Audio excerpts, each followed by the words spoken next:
Hallelujah, Lord God. Hallelujah, Lord God. O banal naming Ama, minsan pa kami ay muling nagpapasalamat sa iyo, Diyos, sa mga pagkakataong ito na pinagkaloob sa amin. O Diyos, kami po ay lumalapit sa iyo na may pagpakumbawang puso. Sa aming isipan, Lord God, ay nalalaan namin sa mga oras na ito, O Ama. Tulungan na po kami, O Diyos. Buksan po ang aming mga isipan, O Lord God. Matanggap namin ang mga biyaya mo sa araw na ito, Lord God. Mangusap ka, O Diyos. Turo mo sa amin ang mga bagay na hindi namin pa nalalaman, O Lord God. At sa amin pong inaalay sa iyo ang mga oras na darating pa, O Lord God. Ikaw ang gumabay sa amin, Lord God. Hindi namin kaya ang mga bagay-bagay na ito. Kung hindi sa iyong gabay, Lord God, ay wala kami magagawa. Kaya po, Ama, muli ko namin inaalay sa iyo ang gawa na ito, Lord God. Sa tanging pangalan ng Panginoong Sus, ito po ang sa magdalangin. Amen. Praise God. Ating pong buksan ang ating banal na kasulatan sa Revelation. Revelation 6:1 and then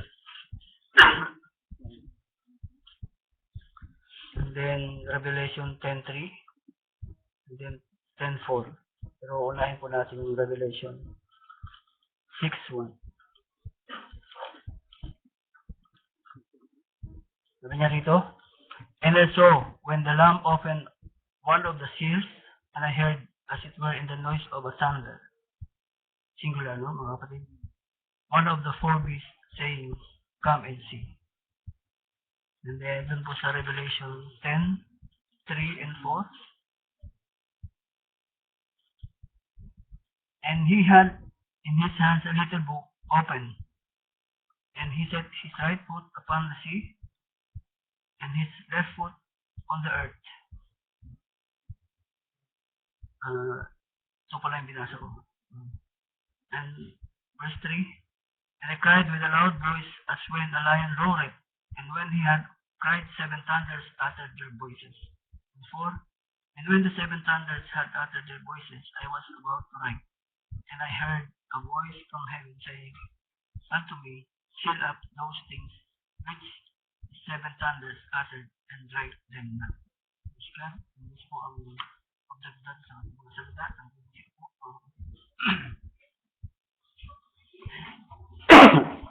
Ngayon, bago po tayo magsimula mga kapatid, nais ko rin pong kunin yung pagkakataon sa pasasalamat sa ating banal na Diyos. Ako ay nagpapasalamat sa Kanya dahil sa mga problema, sa mga pagsubok na sabi kasi ng Biblia, in all things, give thanks. So kahit problema, bigay natin ang pasasalamat sa Kanya. Kahit na minsan piling natin ang hihina na talaga tayo at minsan napipiling natin na hindi natin kaya, mukhang bibigay. Pero salamat sa Diyos kasi yun yung isa sa mga paraan na Diyos para tayo makatawag sa Kanya. At dahil kung tayo tatawag sa Kanya, magkakaroon tayo ng kalakasan at ano man yung problemang dumating sa atin, tutulungan niya tayo na alisin sa ating isipan para maibsan yung ating nararamdamang mga kalungkutan o mga nararamdamang problema. Dahil unang-unang mga kapatid, hindi naman dapat tayo mga problema kasi kung inisip natin na tayo ay pinili pala, lahat ng mga ito ay pansamantala lang. Ang ating gantimpala ay nandun na kung tutuusin nag-aabang na sa atin. Kaya lang natin dinadanas to dahil nandito tayo sa mundo at bilang tao, natural dadanas tayo ng problema. Kasama yun sa pagsubok sa atin para tayo tumibay sa ating pananampalataya. Na ano man ang dumating sa atin, pagsubok man o mga problema o ano man ang mga dumating sa atin, ay makakayanan natin sa tulong niya. Kung tatandaan niyo mga kapatid, nung kayo wala pa sa Panginoon, pagka may problema kayo, anong ginagawa niyo? Naglalasing daw. Parang gano'n yung nagiging natin pagka may problema, mag-iinom ka para mawala pansamantala yung problema, pero pagkatapos andun pa rin, no? Babalik naman, andun lang, gagawa ka na naman kung anong paraan ang gagawin mo. Pero, nung nasa Panginoon na tayo, ano man ang problema dumating sa atin, pag isinuko natin yung sa Kanya, kakalimutan natin, di ba? Hindi natin iintindihin. Kasi siya ang gagawa ng paraan para ito resolve. Hindi man ikaw ang gumawa, pero gagamit siya ng tao para tulungan ka. At hindi mo mamamalayan na nasusolve na yung problema mo. Kaya ang sabi nga ng Biblia, seek ye first the kingdom of God. And all these things. Seek ye first the kingdom of God and His righteousness. And all these things shall be added unto you. So, kailangan do pala, unahin muna natin yung Diyos. Yung lahat ng mga bagay na kailangan natin, kasi alam mo naman Diyos yung kailangan natin, siya nang bahala na magpo-provide. Hindi mo namamalayan, ini-increasean ka na pala sa kumpanya. Hindi mo namamalayan, napopromote ka lang nang hindi mo namamalayan. Naalala ko sa opisina, kasi yung meron kaming pwesto na yung mga architect, project manager, tapos mga architect namin doon. Bakante yung isang upuan doon. Kasi, tapos kami dalawang daosman andito sa kabilang gilid. Nag-usap-usap sila at sabi nila, sinong katabi ng isang architect kasi nga, senior architect namin kasi bakante yung isa. Ayaw naman nung kasama ko umupo. So ako yung tinutulak, ako yung tinutulak, doon ka na umupo. Kasi ayaw niyang tuwi, dahil nandun katabi niya yung project manager namin, katabi, ayaw niyang katabi. So, sabi ko, sige, ako na lang. Kung ayaw mo, di, okay, gusto nilang papil-upan yung pwesto. Tapos, nung dumating doon yung pinakabos namin, sabi niya, oh, Mr. Tom, why you're sitting here? Sabi niya, doon sa lugar na yun, sabi niya, sumagot yung project architect namin na, yes, he was upgraded. So, natuwa lang ako nung marinig ko, parang hindi ko akalain na ganun yung sasabihin niya. Pero ang iniisip ko nun, baka naman ano lang yung binubola lang ako. Upgraded. Nalipat lang ako ng upuan, upgraded na. Parang ganun pumapasok sa isip ko. Pero at least na-recognize nila na ganun. Ibig sabihin, na ilipat ka doon sa isang pwesto na medyo mataas yung posisyon na praise God, doon sa maliliit na bagay na yun, nalalaman natin na kumikilos ang Diyos kasi inaangat ka dun sa mga dati mong posisyon na hindi mo lang inaasahan na mangyayari sa'yo. Nawa, kasama dun yung sahod. No? Pero di natin alam. Diyos ang nakakaalam ng lahat. Salamat din ako sa mga tao na may sama ng loob sa akin. At least, magiging challenge din yun sa kanila. Magiging challenge din sa akin na bigyan sila ng biyaya ng Diyos. No? So, lahat ng mga bagay, kailangan daw palang ipasalamat. Amen. Amen. Praise God. Sa mga nagdaang mga araw, mga kapatid, dahil siguro sa pagod, bumigay na yung katawan ko. At hindi ko na nakayanan. Nataon din na naka-schedule pala ako sa week na to. So, praise God. Hindi tayo pababayaan ng Diyos. Kung ano yung bibigay niya sa araw nito, ay tanggapin natin na maluwag at maging kalakasan sa bawat isa sa atin. Ngayon, dadako tayo sa ating subject na ang pamagat nito ay thunders. Maraming usap-usapan tungkol sa topic nito. Hindi lang dito siguro dito sa Middle East, na dalawa lang naman tayong church dito na ganito yung turo. Pero sa Pilipinas, marami. At kung makaka-attend tayo ng mga churches, makikita natin na iba't iba yung unawa, iba't iba yung turo. Doon sa panahon ni Brother Branham, marami ring nagtuturo ng ganito, marami nag-i-interpret. Miski sa internet, marami nag-i-interpret tungkol sa thunders. Pero sabi ni Brother Branham, huwag niyong susubukan. Huwag niyong susubukan sapagkat sabi niya, hindi ito basta-basta hindi interpret lang ng kung sino-sino. Ito ay nanggagaling sa... Kasi ang kahulugan ng thunders ay voice of God. Ngayon, doon sa ating binasa, kung ating uulitin, sabi niya, and I saw when the Lamb opened one of the seals, nung binuksan niya yung isa sa mga selyo, may narinig siya. At ang narinig niya ay isang kulog. No? kung ating tatandaan, isa lang to, singular. One of the four beasts saying, come and see. Yung beast na tinatawag, ito po yung mga beast na, four beasts na nandyan sa ating seven church ages. So, isa sa mga yan, nagsabi kay Jan na, come and see. Sabi niya gano'n. So, thunder. Ang unang tanong, what is a thunder? Sa Tagalog po ng thunder ay kulog. Kung ating titingnan, ang Book of Revelation is full of symbols. No? Puro symbols. Meron sigurong purpose ang Diyos kung bakit niya ginawang puro symbols ang mga ito. Para hindi ito maunawaan. No? Kahit anong gawin nila, kahit ang sikap nila sa pag-interpret, hindi ito mabubuksan sa kanila. Kasi may nakatalagang isang mesahero sa huling panahon na magbubukas ng mga selyo. Na magsasabi ng mga lihim na ito. Unang tanong ay, what is the thunder? Sabi nga ng Mark 13:6, for many shall come in my name, saying, I am Christ, and shall deceive many. So marami nga yung naglilitaw ang mga nagtuturo, di ba? At marami rin yung nadadaya. Ang thunder, mga kapatid, ay ibig sabihin, it is a voice of God.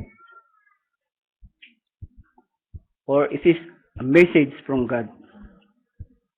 Now, yung message of God simply express the hidden mystery being revealed to the people by God by the way of thunder. No? Isa itong pag-express o pagpapahayag ng isang misteryo na kailangan ma-reveal, in-reveal ng Diyos sa mga tao sa pamagitan ng kulog. Kung ating tatandaan, mga kapatid, sa book ni Daniel 12:4, basahin natin. Sabi niya doon, Daniel 12:4. Sabi niya, but thou, O Daniel, kita niyo mga kapatid, but thou, O Daniel, shut up the words and seal the book, even to the time of the end. Pinapasarado sa kanya, pinapaselyo sa kanya pinapaselyohan sa kanya yung book. Hanggang saan daw? Till the time of the end. Many shall run to and fro, and knowledge shall increase. So sa time na yun, maraming magparoon at parito. No? At yung mga kaalaman, lalago. So, ibig sabihin, pag lumago, magkakanya-kanyang interpret yan. Kasi may kaalaman na sila eh. Nagbabasa na sila. Pinag-aaralan nila. Nagtayo nga sila ng mga Bible school. May mga doctorate para pag-aralan nila yung salita ng Diyos. So lumalago yung karunungan ng salibutan. Pero hindi nila mauunawaan to. Bakit? Dahil doon pa lang kay Daniel, sinabi na ito na shut up and seal. Seal the book. Ngayon, ating papansinin mga kapatid, si Daniel ay isang propeta. Major prophet siya, di ba? Siya yung major prophet. Hindi natin matatawarin yung kahusayan ni Daniel pagdating sa vision, interpretation ng dreams. Doon sa mahusay, interpretation ng dreams. At talagang makikita natin dakila yun ng ginawa niya doon sa mga hari, kung paano niya in-interpret yung dreams na nakalimutan. Walang sino man nakagawa nun, kundi si Daniel lang. Ngayon, si John ay hindi siya propeta, kundi siya ay disipulo. Si John ay nakakita rin ng vision. No? Pero ang kaibahan nila mga kapatid, si Daniel, nakita niya yung vision, narinig niya, pero hindi niya naunawaan. Nakita niya yung halos na kapareha dun sa vision na nakita ni Daniel. Ni John sa Revelation. Basahin natin yung 12:7 ng Daniel. At makikita natin, pagdating sa Revelation, halos ganito rin yung nakita ni John. Daniel 12:7 said, and I heard the man clothed in linen, which was upon the waters of the river, when he held up his right hand and his left hand unto heaven, and sware by him that liveth forever, that it shall be for a time, times and a half, and when he shall have accomplished to scatter the power of the whole people, all these things shall be finished. See, halos kapareha dun sa nakita ni John sa Revelation. At sa 8, sabi niya, and I heard, narinig niya yung vision. Narinig niya. But I understood not. Then said I, O my Lord, what shall be the end of these things? Wala siyang idea eh. Kailan matatapos yung mga bagay na ito? Ang sagot sa kanya, and he said, Go thy way, Daniel, for the works are closed up and sealed till the time of the end. Pinasarado sa kanya. Bakit? Hindi panahon. Hindi dun sa time niya. Kasi yung time niya dyan, hindi naman yun ng end. Hindi pa yun ng end of the time eh. So, hindi pa yun sa time niya.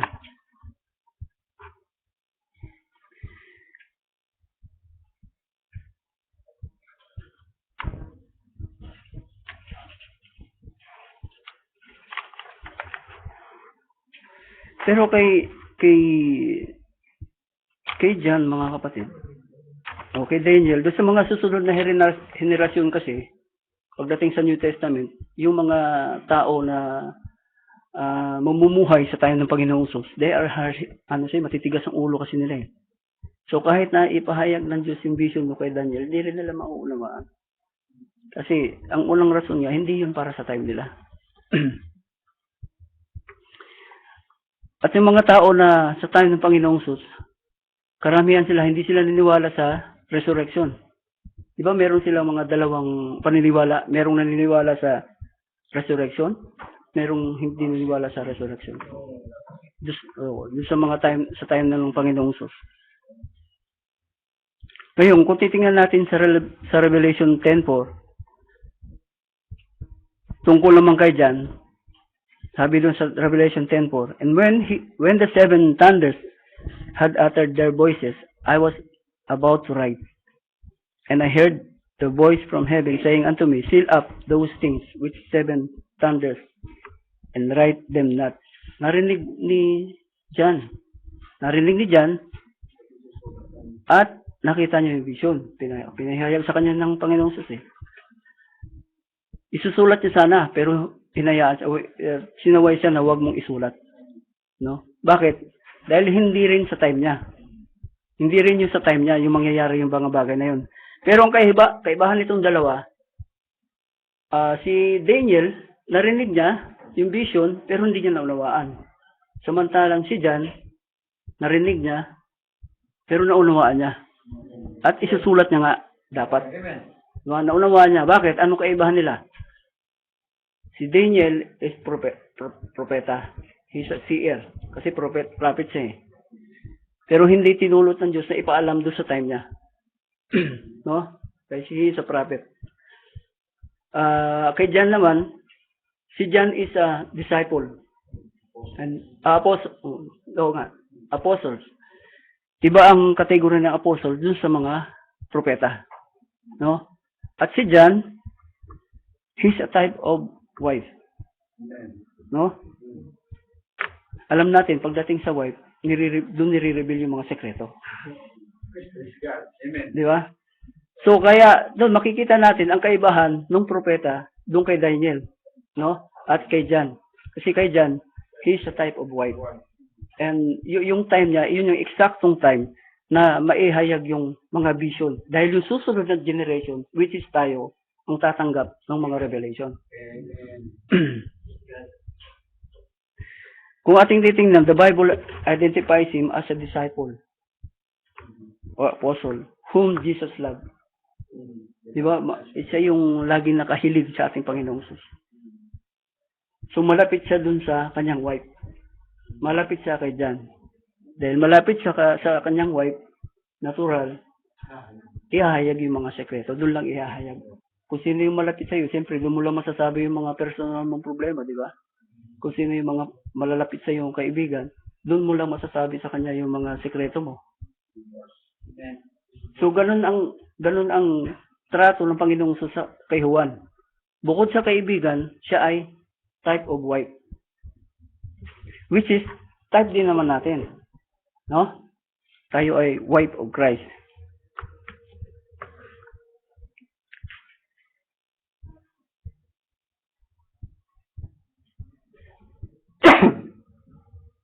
Ngayon, nung marinig ni John ito, dahil nalaman niya yung revelation, nalaman niya yung thunder. Excited siya, gusto niyang isulat. Alam ni John. Pero ang ginawa ni John, hindi niya to isinulat ng eksakto. No? Kasi alam niya na baka ito ay manipulahin ng mga leader pagdating ng panahon.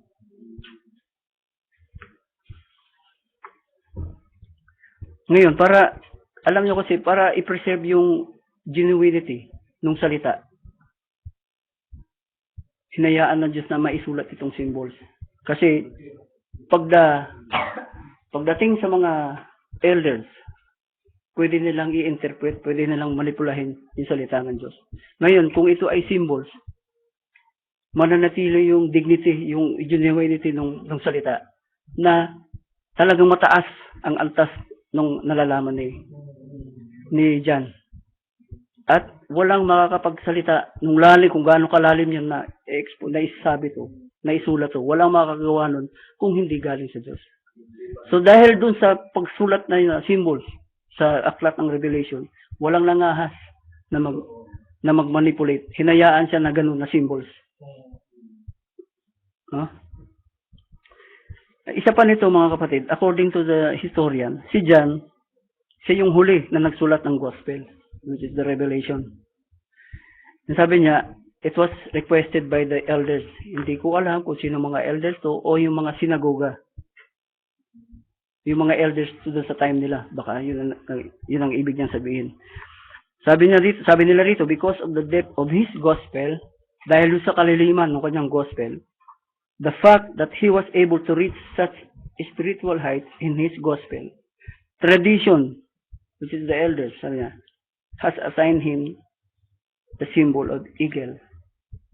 Mataas yung pagkakakilala nila kay John. Kaya, tingnan mo mga kapatid, kahit na na-establish ang Roman Catholic, 325 AD, hindi nagawang manipulahin ng Roman Catholic ang Book of Revelation. Dahil hindi nila maintindihan. Hindi nila maintindihan dahil kung tutusin, sila ang tinutukoy dito sa Revelation. Di ba? Kasi kung naintindihan nila yun, pwede nilang i-twist. Kasi malalaman nila na sila lang yung tinutukoy. Dahil hindi nga nila maintindihan, dahil puro symbols, at hindi lang mahayag to kapag hindi dumating yung seventh angel messenger, hinayaan ng Diyos na maging ganito siya upang hindi siya magalaw, ma-preserve siya hanggang sa panahon natin. Amen. So nakita natin kung paano kumilos yung Diyos. Hindi siya pwedeng isahan ng kahit sino man. Kung tuso ang kalaban, ang ating Diyos matalino.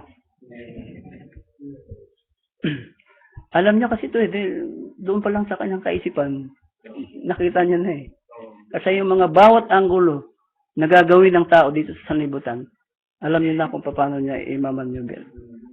Ganyan ang gagawin mo, ha? Sige. Kung titingnan natin, nung una, puro saying lang yon. Tapos sumunod, naging tradition. Tapos sumunod, naging doktrina na. Sa kanila pinasok nila yung Seven Church Ages. Di ba? Iniunti-unti nila. Siguro, gusto nilang talagang sakupin ang buong mundo sa kanilang doktrina. Pero ang Diyos natin ay matalino.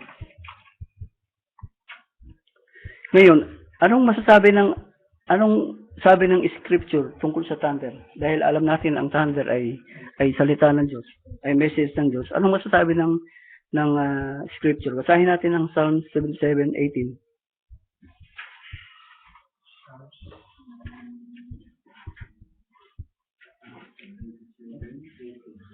77:18. Sabi na, the voice of thy thunder was in heaven. The lightnings lightened the world, and the earth trembled and shook. 77:18. 77. Oh, 77:18.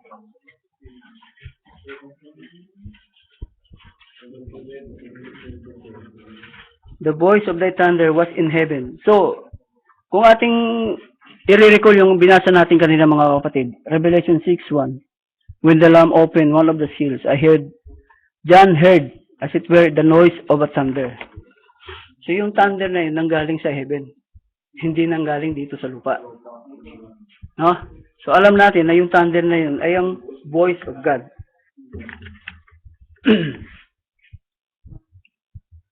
Nagbibigay siya ng liwanag sa mundo. Amen.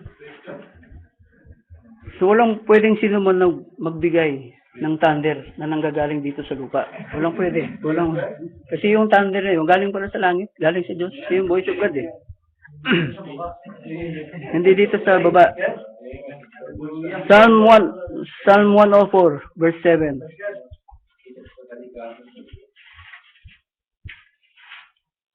At thy rebuke they fled. At the voice of thy thunder, they hasted away. So, doon pala sa rebuke niya, no? Doon sa kanyang tinig, kanyang kulog. Sa Tagalog, sa iyong pagsabay, sila ay nagsitakas. Sa hugong na iyong kulog, ay nangumadaling nagsialis sila. Kung tatandaan niyo doon sa Old Testament, doon sa panahon ni Moises, Exodus 20:19, sabi doon, sabi ng mga tao kay Moises, sinabi nila kay Moises, magsalita ka sa amin at amin didinggin. Datapot, huwag magsalita ang Diyos sa amin. Baka kami ay mamatay. So nakakatakot. Natatakot sila doon sa kulog, doon sa thunder, doon sa voice ng Diyos. Natatakot sila. Kaya si Moises yung pinaharap nila eh.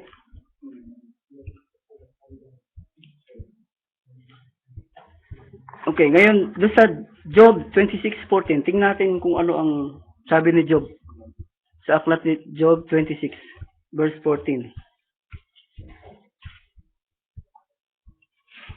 Sabi niya, lo, these are parts of his way, but how little a portion is heard of him. 26:14, Job. But the thunder of his power, who can understand? Ito mga kapatid. Ang kulog daw na ito, sabi niya, is part of his ways. Bahagi na ito ng kanyang pamamaraan. No, pero gaano kaliit yung naririnig mula sa kanya. Gaano lang kaliit. At sabi niya, sinong makakaunawa nito? Kaya no wonder, walang makapagbukas. Walang makakapagbukas. Kahit sino dito sa lupa, maging sabi ng Biblia, maging sa langit, sa ibabaw ng lupa, sa ilalim ng lupa, walang sino man makapagbukas sa aklat. Kasi ito yung sinayuhan. Kasi ito yung thunder, voice of God. So, voice of God, siya lang ang pwedeng mag-interpret. Walang sino man pwedeng mag-interpret. Sabi niya, who can understand? Maliban na ipahiwatig ito ng Diyos? Paunawa? Sino makakaunawa?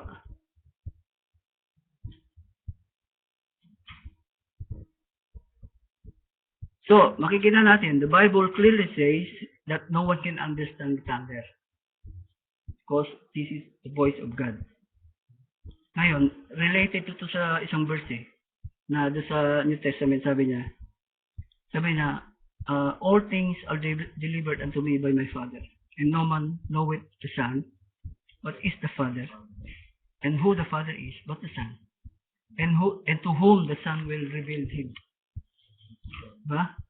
Kung hindi ito ipahintulot ng Diyos, at hindi ito ipalam ng Panginoon sa atin, o sinong pagpahayagan niya, walang makakaunawa.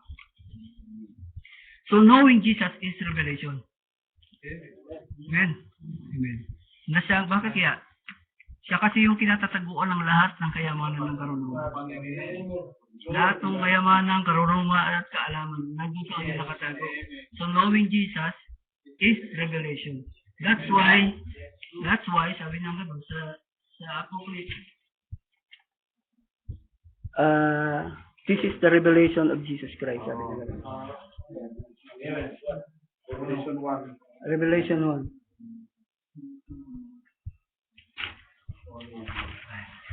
This is the revelation of Jesus Christ, whom the Father gave it to him.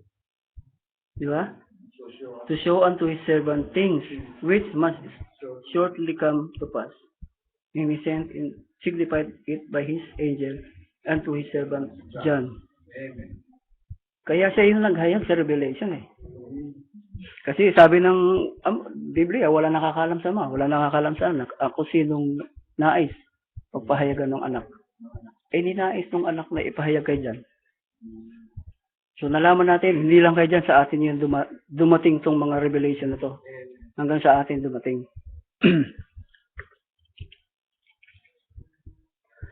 So, alamin naman natin kung ang propeta ba, kinumpirma ba ng propeta na ang thunder is a voice of God? Kinumpirma ba niya? Sabi niya dun sa kanyang mensahe niya, basahin ko na lang mga kapatid.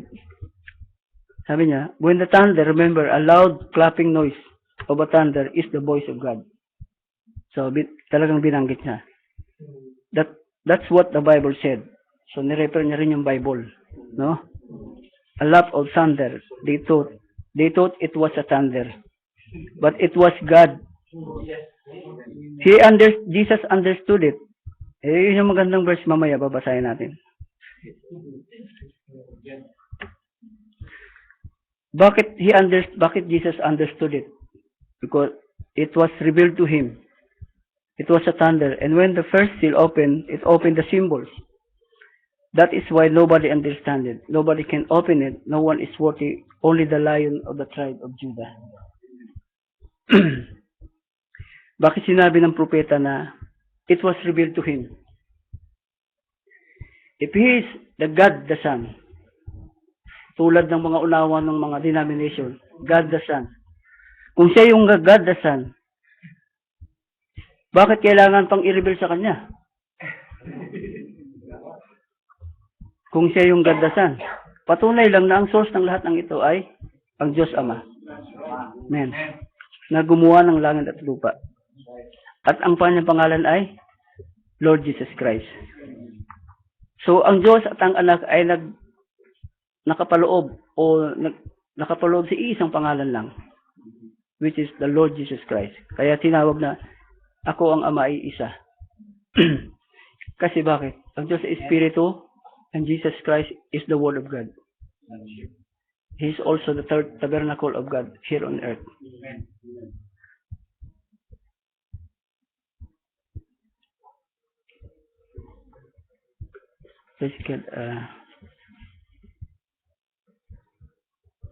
Ngayon, nakita natin na kinumpirma ng propeta na tuwing nabubuksan ang selyo, nagkakaroon ng pagkulog or thunder. No? At sabi pa niya, mga kapatid, na if the vision is scripture, then it must be interpreted by the scripture. Or a continuation of the same scripture. Amen? Ngayon, basahin natin. Did Jesus himself testify that the thunder is the voice of God? Ang Panginoong Sus ba nag-testify din na ang thunder ay voice of God ba o salita ng Diyos? Itong maganda mga kapatid. Basahin natin sa John 12:28. Yung binasang verse kanina ng exhorter. Amen. Praise God. Sabi doon mga kapatid, John 12:28. Pasensya na ako, medyo mabagal ako. Sabi niya, Father, glorify thy name. Nakita niyo na ba? Amen. Then came their voice from heaven. See? Voice from heaven. Saying, I have both glorified it and will glorify it again. Amen. In John 12:29, the people therefore that stood by, yung mga taong nandun sa tabi niya, and heard it, nakarinig, sabi niya, said that it thundered. Praise God. Amen. Ba? Hallelujah. Others said, an angel spake to him. Yung iba nung sabi, ang anghel nagsalita sa kanya. No? Wala na. Merong nakatumbok. Merong said, it thundered. Alam nila, yun yung voice of God. Pero sabi ni Jesus, sa sunod na versikulo, sabi niya, Jesus answered and said, this voice came not because of me, but unto your sakes. This voice. Ano yung voice? That's the thunder. So, kinunpir niya na itong voice nito, itong thunder nito, hindi dumating para sa akin, kundi para sa inyo. Bakit? Hayag na sa kanya yung thunder. Para dun sa mga pinili, yung thunder na ihahayag.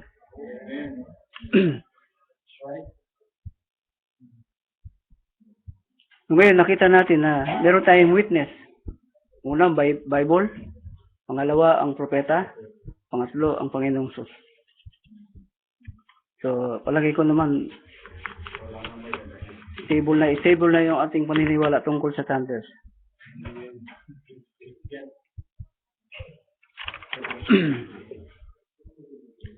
Now, basahin natin yung Revelation 5, Revelation 6, and Revelation 10. O, isa-isahin natin mga kapatid. Unang-una, sa Revelation 5:1. Sabi niya, and I saw in the right hand of him that sat on the throne a book written within, and on the backside sealed with 7 seals. Sabi niya. So nakita niya dyan na yung nakaupo doon sa trono, doon sa kanyang kanang kamay, ay mayroong isang aklat, no? Na may nakasulat doon sa loob nito. No? At maliban doon, may selyo. Ang selyo na nandun sa likod ng book. Siyempre, siguro kung ito yung book, within the book, sabi niya within the book, nakasulat dito yung mga, sabi niya, may written within. May nakasulat dito. And dito sa likod, sabi niya, andito yung selyo. Andito yung selyo. Tatakpan siya. No? Nakaselyo tong Bible.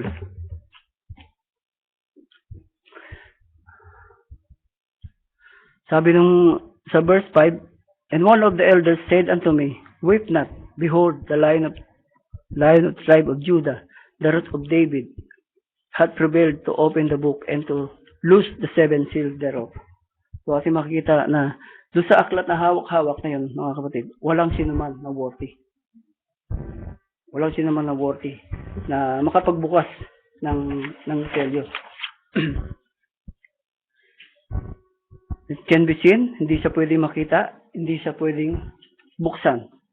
No one is worthy. Only the blood of Jesus Christ. No? Kung hindi sa Panginoong Sus, hindi mabubuksan ang selyo. Ngayon, pagdating sa Revelation 6, Revelation 6:1, sabi niya rito, and I saw when the Lamb opened one of the seals, and I heard as it were the noise of a thunder. One of the 4 beasts saying, come and see. Ito na ating binabanggit kanina, na ang narinig ni John ay isang thunder lamang. No, ito ay selyo, mga kapatid. Kasi kung ating babasahin yung verse 2, nakita niya na dito yung kung ano yung nakapaloob sa selyo. Sabi niya, I saw behold a white horse. Ito na yung symbols. No? Symbols na makikita natin. And he that sat on him had bow, and a crown was given unto him, and he went forth conquering and to conquer. Ngayon mga kapatid, sa verse 2 na to, wala nakakaalam kung anong ibig sabihin nito. Di ba? Walang paliwanag. Kaya ang naselyuhan ito dahil walang paliwanag. Yun yung selyo. Dahil wala siyang paliwanag. Kailan siya mabubuksan? Pag tumulog ang ikapitong anghel, mabubuksan ang lahat ng mga mystery. Ngayon, ito yung sinasabi kanina na binasa natin. Itong mga selyo na to, mga kapatid, yung mga white horse, yung mga red horse, dark horse, yung mga dark horse, yun ang mga selyo. No? Na ang paliwanag dyan, Sabi niya, was on the back side. Sabi ng Revelation 5. And on the back side, sealed with 7 seals. Yung paliwanag doon sa bawat selyo, naselyuhan pa. Hindi maipaliwanag. Pero narinig ni John. Narinig ni John. Oh? Susulat niya eh. Pero inawat siya, write them not. Sabi nga ng angel. Huwag mong isulat. Pero selyuhan mo. Pinaselyo, kaya naselyuhan ang mga seals nito. Walang naipaliwanag kung anong ibig sabihin ng white horse, anong ibig sabihin ng bow, and then a crown was given unto him.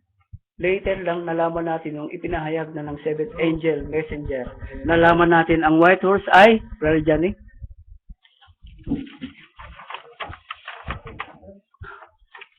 ang white horse ay, ang sabi niya, ay, yung isa po.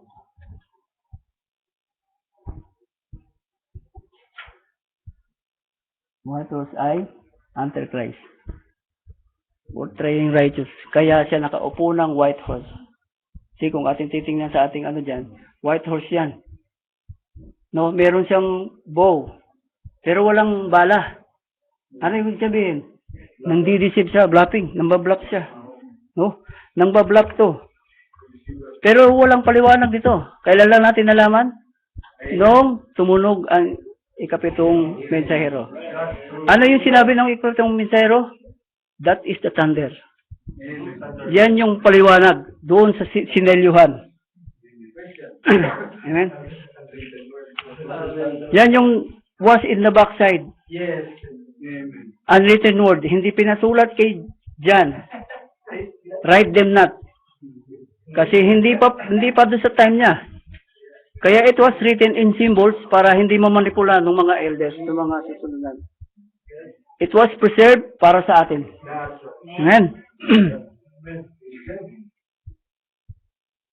Kaya kung titingnan natin sa andiyan yung mga kung ating babasahin pa yung mga susunod na bersikulo, another horse that was red. Oh, wala na dyan mga kapatid. Ang iba lang natin binigyan dyan, bow with arrow, deceiving. Yan. Crown.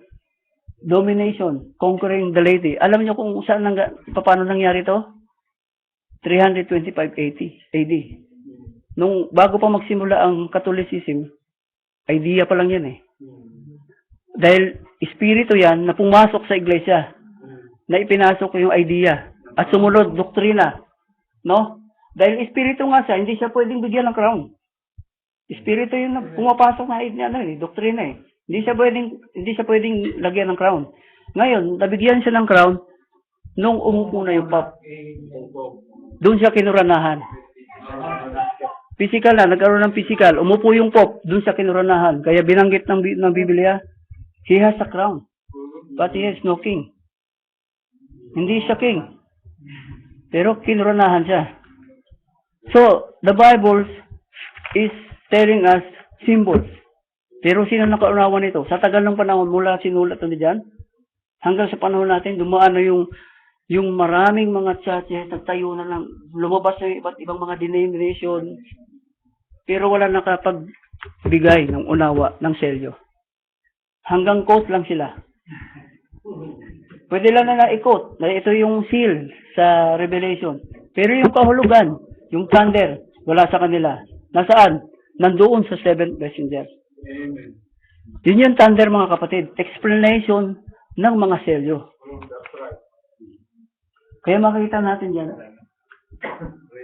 Clothes with a cloud.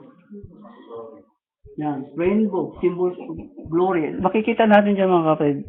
Sa Revelation 10:4. Revelation 10:1.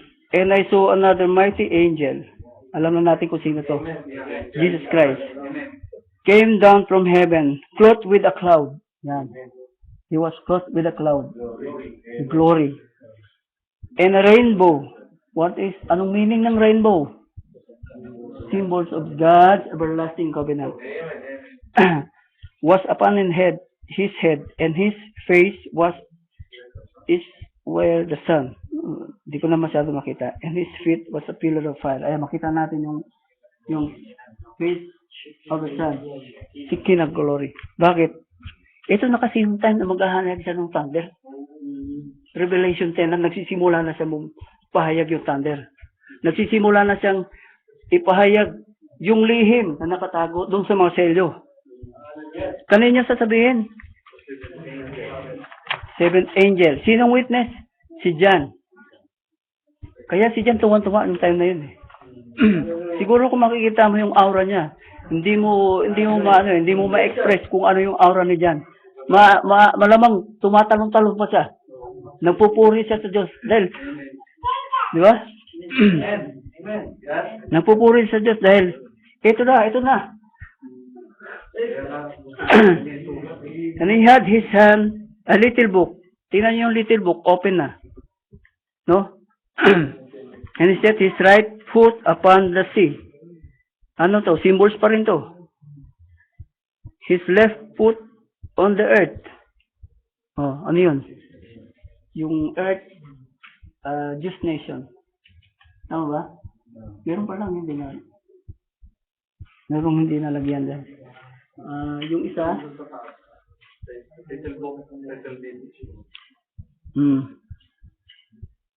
yung left foot on the earth, which is Jewish nation. At yung sea naman, foot upon the sea, multitudes. So yung kanyang left foot ba? Right foot, nandun sa sea. Saan yun? Multitudes of people. Gentile people. Tayo. Sa lahat ng mga Gentile. Yung kanyang right foot nakaapak doon. Yung isa, nandun sa the earth. Nandun sa Jews. Bakit? Kasi may mga pinili sa Jews. Mayroong pinili sa mga Gentiles. May pinili sa mga Jews. And he cried with a loud voice as it were when a lion roared. Ito na. Ito na yung thunder. Yun na yung message niya doon sa ikapitong mensahero. Kasi nung sinabi niya kasunod, kolon yan mga kapatid.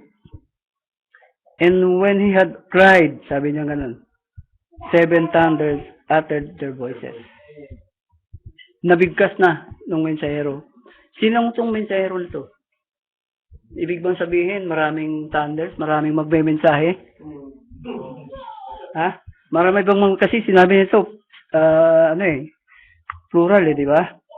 So, ibig bang sabihin, maraming magta-thunder, marami bang lilitaw na magtuturo ng mga thunders? Wala mga kapatid.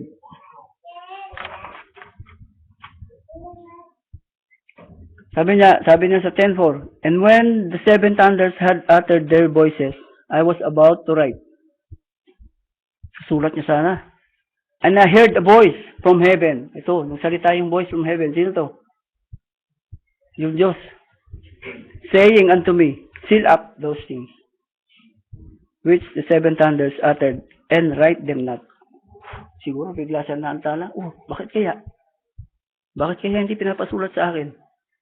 Pero alam natin mga kapatid, may purpose ang Diyos kung bakit ay pasulat. Ngayon, yung tanong kanina, na tungkol sa thunders, nung sinabi dito kanina, when the 7 thunders uttered their voices, ibig bang sabihin, merong lilitaw na mga mensahero pa?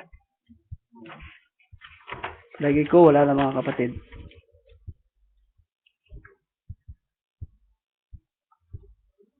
Kasi, meron siyang bilanggit dito eh.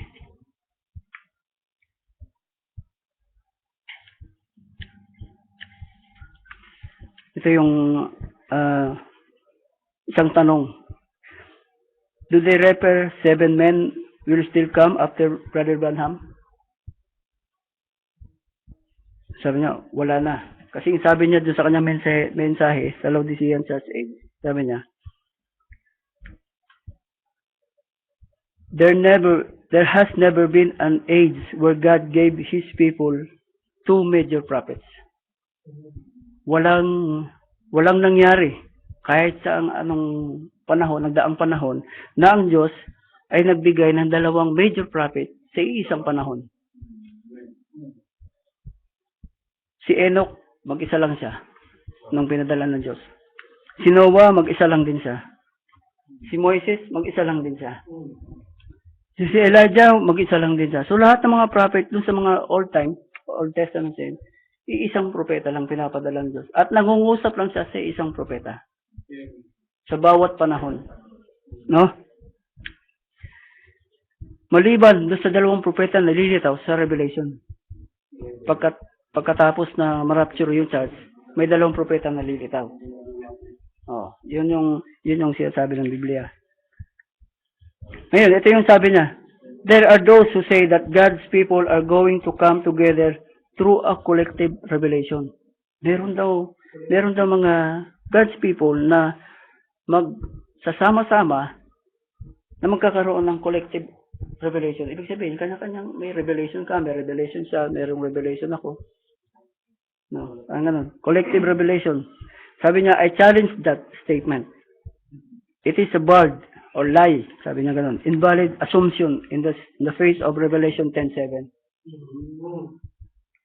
Invalid assumption in the face of Revelation 10. Now, I do not deny that people will prophesy in this last age, and their ministries can and will be correct. I do not deny that there will be a prophets, even as in the days of Paul, when there was one Agabus, a prophet, who prophesied of a famine. I agree that is so, but I deny, upon the infallible evidence of the word, that there is more than one major prophet, messenger who will reveal the mysteries as contained in the word, and who has the ministry to turn the hearts of the children to the fathers. Thus saith the Lord. So, matibay yung kanyang paniniwala. Matibay yung kanyang paninindigan na wala nang lilitaw na iba pang propeta pagkatapos niya. So, ibig sabihin lang na ang thunders na to ay nahayag sa ating propeta. Walang ibang nakapagpahayag sa mga thunders, sa mga paliwanag. Hindi lang ang seven church ages ang naihayag. Marami, mga kapatid. Serpent seed. Kasi sabi ng Revelation 10:7, all the mysteries will be finished. Meron pa bang maiiwan? Meron pa bang makakalimutan na revelation na hindi mahayag? Sabi niya, all the mysteries should be finished. So, nahayag sa atin yung, serpent seed, baptism. 70 weeks. Marami, di ba? Kung atin titingnan mga kapatid, mula doon sa simula ng seven church ages, ang nagiging pinakaunang topic dyan, baptism. Di ba? Laging pasimula, baptism. Pasimula, baptism. Kasi yun yung pinakaunang step eh. Doon kasi nawala eh. Yun yung kasi yung unang error na nangyari doon sa ng time nila, ng mga apostoles. At patunay lang din na doon sa time nila, mayroong na bautismuhan doon, hindi sa pangalan ng Panginoong Sus. So anong ginawa? Nagpa-rebaptize ulit. Nagpa-rebaptize ulit. Hindi nila alam na may pinamimigay na Holy Spirit. Di ba? Hindi nila alam. Wala silang idea, pero mga alagad sila na dyan. Hindi nila alam. So, dahil pinili sila, gumawa ang Diyos ng paraan para ma-correct yung kanilang paniniwala. Upang makatanggap nila yung tamang bautismo. No. So, ganun din yung nangyari dito sa bawat church ages. Lagi-lagi, baptism. Hanggang sa panahon natin, baptism, di ba? Pag may dumadating na bago, anong sinisir natin? Baptism.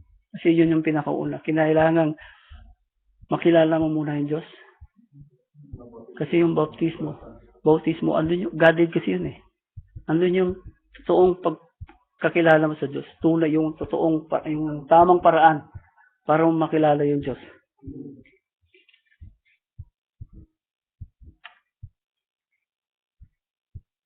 So makita natin mga kapatid na ang selyo, ang mga thunders ay hindi nakasulat sa Biblia. Ito yung sinasabi kanina na at the back, written at the backside. Backside sealed with 7 seals. Ha? Kasi wala man nakapagbigay ng thunder kung hindi ito naselyohan. Sino nagselyo nun? Ang Panginoong Diyos pa rin. Ang Diyos pa rin nagselyo nun eh. Walang binigyan. Walang binigyan ng kaunawaan sa thunder. Kundi ang ating propeta lang. So, nang binuksan ang mga selyo, nandun yung thunder. Andun yung paliwanag. At bawat time narinig na piniliwanag yung inopen yung seal, narinig na dyan yung thunder. Narinig na dyan yung paliwanag. No? So doon pa lang sa time ni John, nahayag na yung thunder. Narinig niya na eh. Kaya lang, hindi lang sa kanya pinasulat yung thunder. Yung paliwanag doon sa mga selyo, hindi lang pinasulat sa kanya. Pero yung selyo, pinasulat. Di ba mga kapatid? Ang selyo nakasulat. 7 seals na eh. Pinakita yung selyo at pinasulat sa kanya yung selyo. Pero symbols. Pero yung paliwanag, wala doon. Write them not. Write them not. Bakit? Hindi para sa kanya. Hindi para sa kanya at baka mamanipulan. Alam, obvious na obvious kasi na ang tinatamaan nung paliwanag, nung thunder, ay ang Roman Catholic. Obvious na obvious. Kung sasabihin ni John yun, detalyado, ay wala. Wala na. Baka mamaya wala na yung Book of Revelation. Napalitan na ng iba. Pansinin nyo, may isiningit silang makabis. Doon sa Bible nila. Na? Oh, meron sila isiningit. Pero dito sa King James Version, wala yun dito. Wala mo makikita, hindi mo makikita yun dito.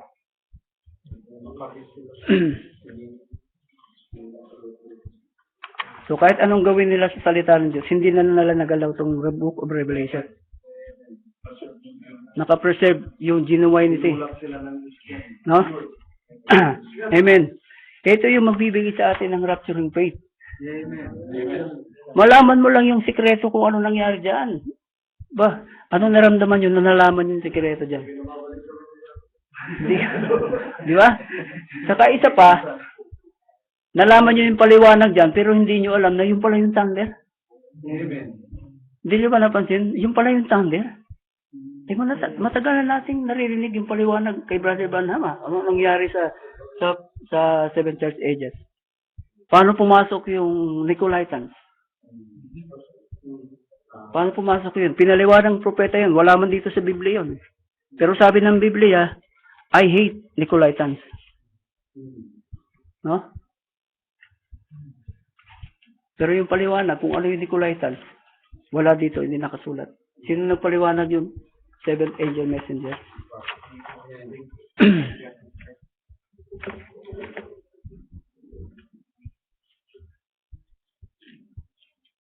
Sabi niya rito, you remember Christ is speaking back on the church, said, thou hast the deeds of these Nicolaitans, which I hate too.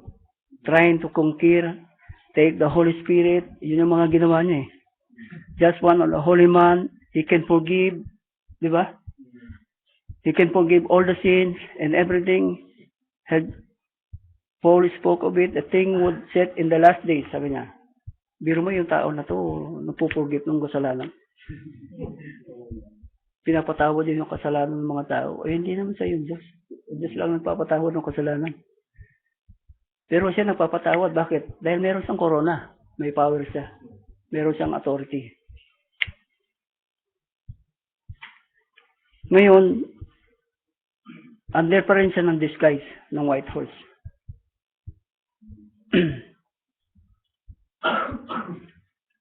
Kung ating babasahin yung mga later pa na ano, hindi siya nagpalit siya ng anyo eh. Mula sa White Horse, naging Red Horse siya. Tapos Black Horse, tapos Pale Horse. Pagdating sa katapos-tapusan ng Revelation, isa na siyang beast. Na marami na siyang sungay, di ba? So, makikita natin mga kapatid, kahit nag-ano siya magpalit ng anyo, identified siya pagdating sa Revelation. At hindi yun na-identified ng mismong tinutukoy sa Revelation. Yung sarili niya, hindi niya na-identified.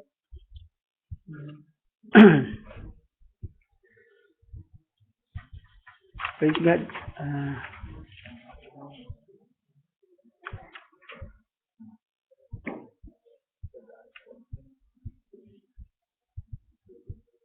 Ngayon, ano ang mensaheng ito? Ano ang maituturo nito sa atin? Itong thunders na ito, anong maituturo sa atin? Malaman ang misteryo na magbibigay sa atin ng rapturing faith nung una. Di ba? Kailangan tumibay yung pananampalataya natin, mga kapatid. Kasi wala nakakaalam dito kundi tayo lang na grupo. Sa ibang denomination, malamang alam to, pero may flaws, may kulang. Hindi talagang hindi talagang kasing katulad ng naralaman natin. Manatiling matatag sa tinanggap ng pangakong buhay na walang hanggan. Kasi andito yung buhay na walang hanggan eh. No. At kinakailangan mga kapatid na tayong lahat ay magkaisa ng akala. No, magdamayan, ang kag-ibigan tulad ng magkakapatid. So sa lahat ng oras, sa lahat ng bagay, kasi yung tinanggap natin, hindi ito basta-basta na ito ay magbibigay sa atin ng rapturing faith.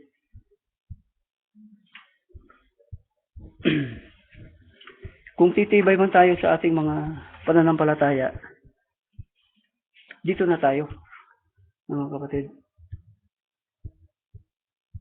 So, ating makikita mga kapatid na yung mystery ng Seven Thunders ay nakasulat na sa Biblia. No? Ang hindi nga lang na ipasulat ay yung kahulugan. Kahulugan. Yun ang sana malinaw sa atin na ang mystery ng Seven Seals ay nakasulat sa Biblia. At yun ang ating binabasa kanina. Revelation 6. No?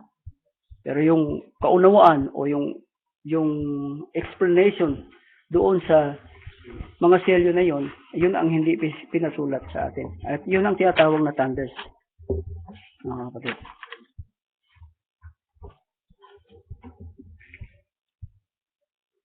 So the seven church ages, seven seals were revealed by the way of thunder.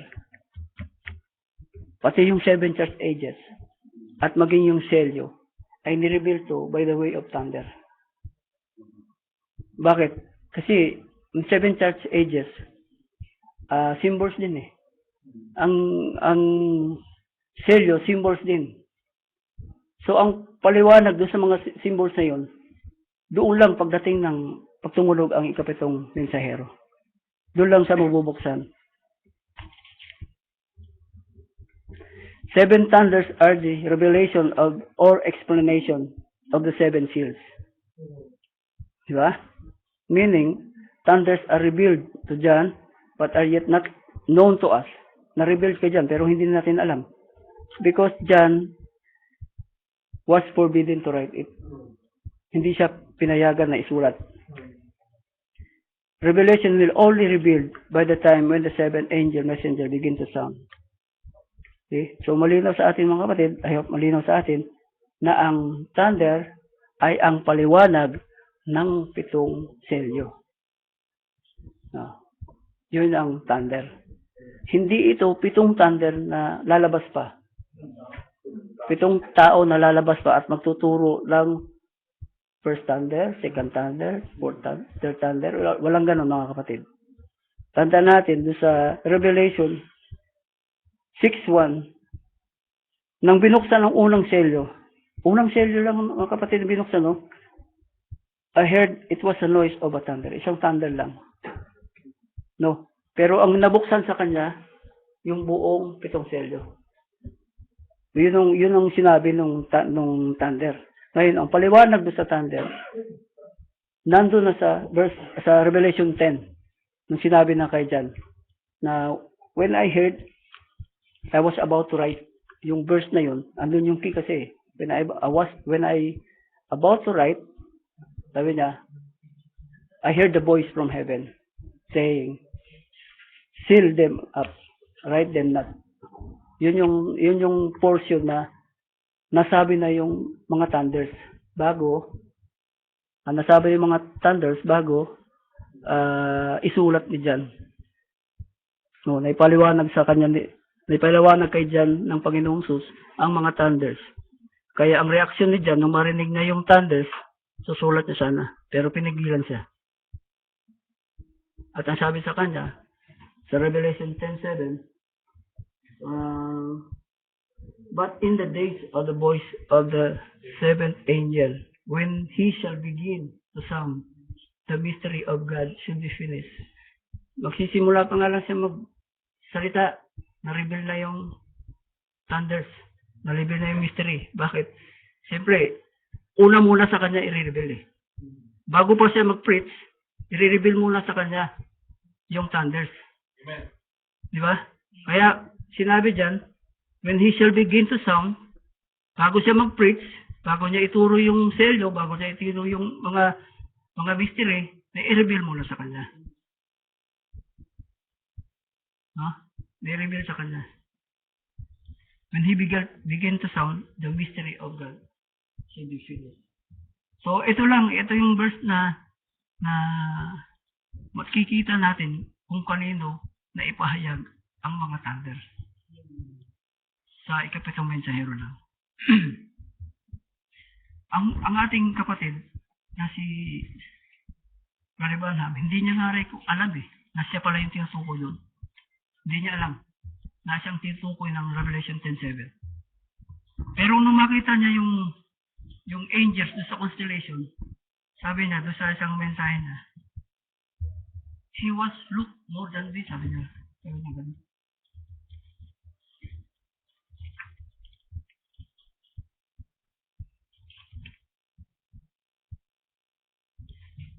Sabi niya, and did you notice that one angel, I said, in there, was a strange angel. She looked more to me than any of the rest of them. Do you remember that? Sabi niya ganun. They were in the constellation. Na-identify niya yung sarili niya doon sa pitong anghel na nakita niya doon sa constellation. Naalala niyo yung parang picture, yung clouds sa Arizona? Yun yung time na yun, na nakita niya yung vision, seventh angel. Yun yung time na nabuksan yung selyo. At nakita na dyan, yung isa doon, kahawig niya. So, by vision nakita niya yun. Kasi, doon sa spiritual realm, pinakita ng Diyos na siya yung gagamitin na maghahayag ng mga selyo. Pero hindi niya alam, hindi niya identify na siya yung na-realize niya lang na siya pala yung kahawig niya yung isang angel doon.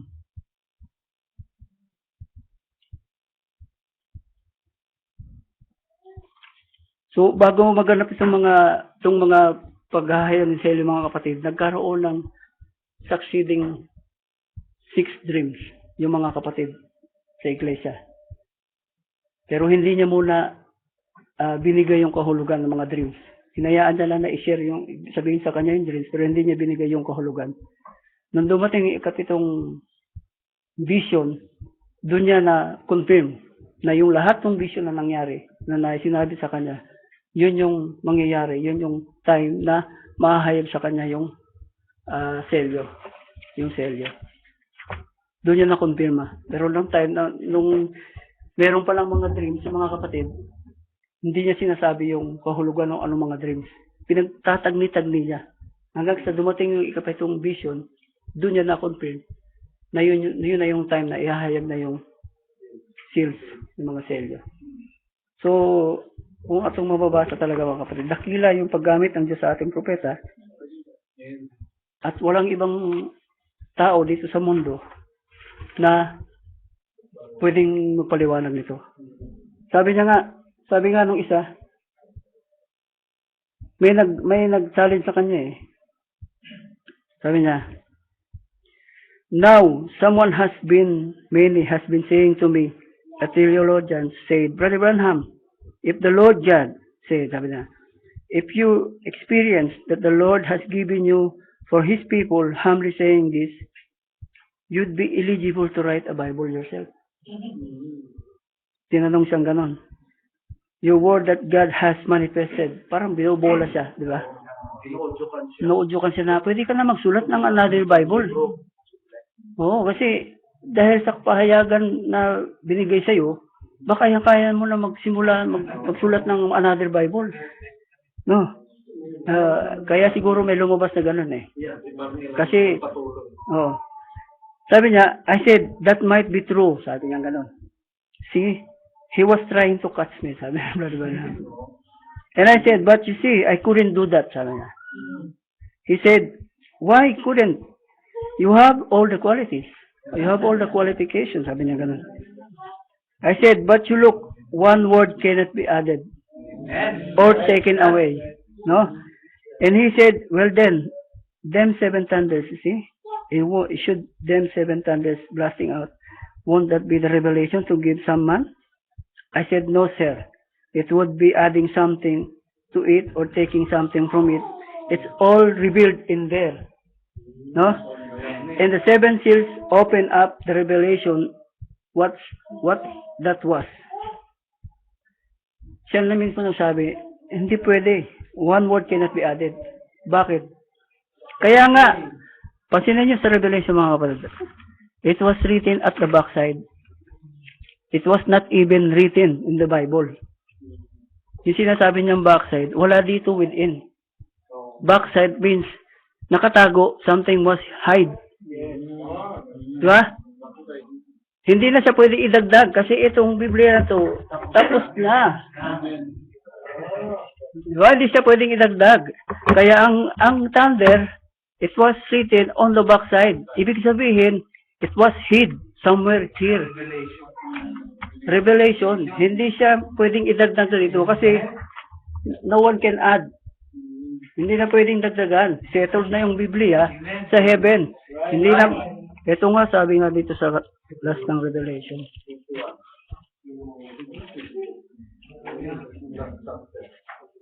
And sa Revelation 22:19, and if any man shall take away from the words of the book of this prophecy, God shall take away his part out of the book. So, hindi pwedeng dagdagan. Kaya, sinabi ng Biblia, it was written at the backside. Bakit? It was hidden somewhere here. Hindi pinasulat kayo dyan.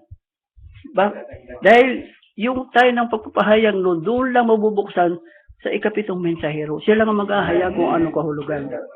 Amen? Hindi na pinagdagdag dito. Kaya, doon pa lang sa question sa kanya, makikita natin na it was not. Sabi niya, couldn't do that. So, it cannot be added. Hindi na pwedeng dagdagan. Settled na. Yung explanation na yun, thunder, it was secret. No? Para lang yun doon sa mga pinili. Amen. Praise God.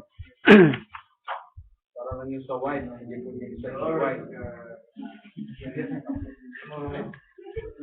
Diba? So the thunders were the mystery truths contained inside the 7 seals. Right? Yung thunders daw, ay yun yung mystery na nakapaloob dun sa 7 selyo. Yun yung explanation kasi ng 7 selyo. Yun ang hindi pinasulat. Kaya it was on the backside. Diba? Praise God. So, salamat sa Diyos at naunawaan tayo, nabigyan tayo ng kaunawaan. Praise God. At doon lang po tayo dinala ng ating Diyos. Tayo po tumayo at panalangin.